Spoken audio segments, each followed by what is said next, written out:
আসসালামু আলাইকুম। আজকে আমি অসংখ্য ছিদ্রযুক্ত ম্যাঙ্গো মৌচাক পিঠা বানিয়ে দেখাবো। এর জন্য একটা বলে নিয়ে নিব 5টা ডিম।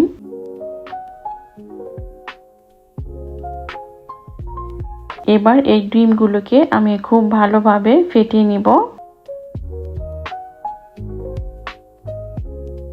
হয়ে গেল ফেটিয়ে নেওয়া। এবার এর সাথে অ্যাড করব ম্যাঙ্গো পিউরি 1 কাপের মতো। এটাকেও আমি খুব ভালোভাবে মিশিয়ে নিব। এরপর এর সাথে অ্যাড করব আটা 1 কাপ প্লাস 1/4 কাপ। আমি এখানে যেসব শুকনো উপকরণগুলো নিব সবগুলো একটা চালনিতে আমি চেলে নিব। এরপর এর সাথে অ্যাড করব কর্নফ্লাওয়ার 1 কাপের মতো, দিয়ে দিব baking powder 1 teaspoon, baking soda দিয়ে দিব 1/2 টিস্পুন। এরপর এই সব উপকরণ আমি খুব ভালোভাবে চেলে নিব।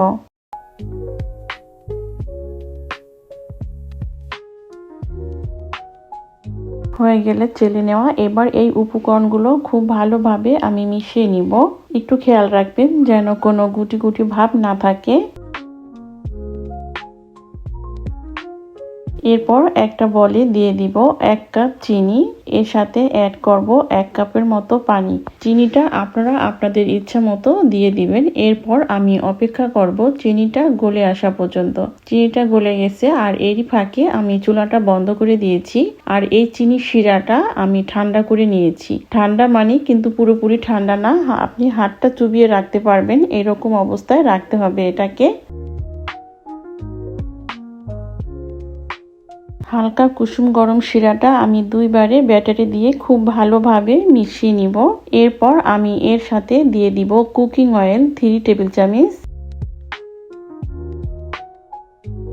আর দিয়ে দিব বাটার 3 টেবিল চামচ। আপনারা এখানে চাইলে যে কোনো একটা দিতে পারেন।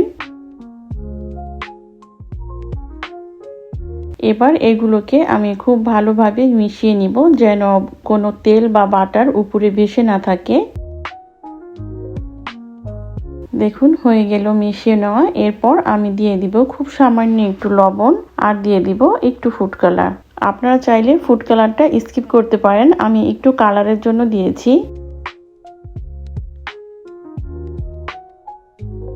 এবার এগুলোকে পুনরায় আমি খুব ভালোভাবে মিশিয়ে নিলাম। এরপরে চুলায় মোটা তলাযুক্ত একটা ফ্রাই প্যান বসিয়ে এর উপরে আমি কিছু ছোট ছোট বাটি দিয়ে দিয়েছি। আর এই বাটির উপরে আমি তেল ব্রাশ করে নিয়েছিলাম। আর আমি অফ ক্যামেরায় কিন্তু এই ব্যাটারটা আবারও সেঁকে নিয়েছিলাম। এরপরে আমি চুলার হিটটা মিডিয়ামে রেখে 20 মিনিট ঢাকনি ছাড়াই জাল করেছি। 20 মিনিট পরে কিন্তু আমি আরো 2-3 মিনিট ঢাকনা দিয়ে ঢেকে জাল করে নিয়েছি। দেখুন আমার পিঠাটা হয়ে গেছে। এবার এগুলোকে আমি ঠান্ডা করে নিব। এবার এগুলোকে আমি মোল্ড আউট করে দেখাচ্ছি। দেখুন কতগুলো ছিদ্র হয়েছে ভিতরে। যাদের কাছে ছোট বাটি নেই তারা এভাবে বড় একটা বলেও বানিয়ে নিতে পারেন। সেম প্রসেসে আমি 20 মিনিট ঢাকনা ছাড়া এটাকে জাল করেছি। এবার উপরে একটু কাঁচা ভাব আছে, এই ভাবটা দূর করার জন্য আমি ঢাকনা দিয়ে আরো 5 মিনিট জাল করেছি। হয়ে গেল আমার ম্যাঙ্গো মৌচাক বিবিখানা পিঠা। আজকে এই পর্যন্তই। ফিরে আসবো আবার নতুন কোনো রেসিপি নিয়ে ইনশাল্লাহ।